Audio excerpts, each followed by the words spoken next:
So I'm assuming that all of you on this webinar here today, you know the basics of AI, meaning you probably have ChatGPT. You're probably using it in a business sense, in a professional sense, and you've started to kind of see some benefits from using AI.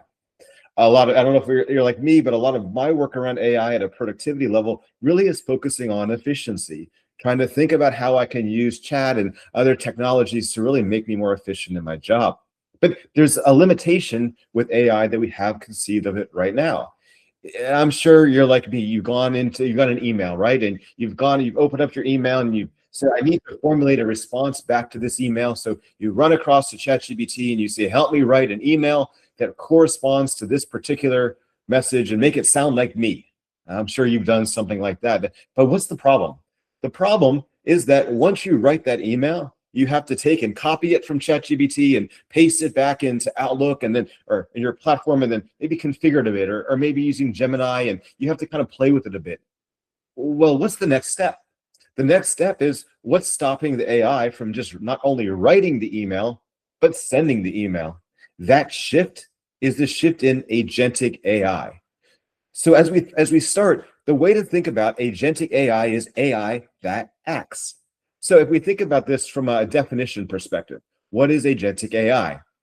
Agentic AI is a capability of AI where the technology system independently can set goals, plan actions, and execute tasks. Now, let's stop there for a moment. So we know that it's a capability. What do we mean by a capability?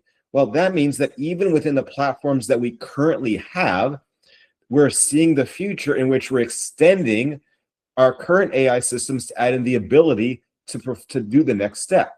What is the next step? It can set goals, plan an action, and execute a task. Now, keep in mind, what's the difference? With ChatGPT now, if you're using it, it doesn't have the ability to execute the task and to plan out the action. It will tell you what to do, but it won't necessarily do it for you, and execute tasks with minimal human oversight.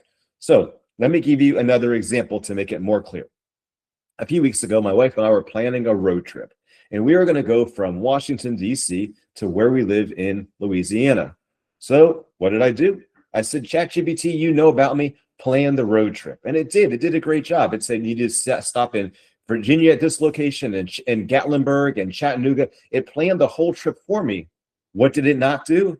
It didn't book the hotels, tell me the routes to take, tell me how to map it out. It didn't do those things. It had the ability to tell me what to do, but it couldn't do it for me. What if we took it one step further? You know that I'm a Hilton member, book Hilton hotels in that way. That's the next step. I give it the goal, and it can figure out how to execute the task and actually do what I ask it to do with minimal human oversight. The way that it does this, it's acting as an agent, as a tool, rather than a tool. The difference between an agent and a tool is an agent is proactive. It can do things for you. A tool can only respond to what you ask of it. The reason why it's so different is it understands context, reasoning, and it can adapt to new information.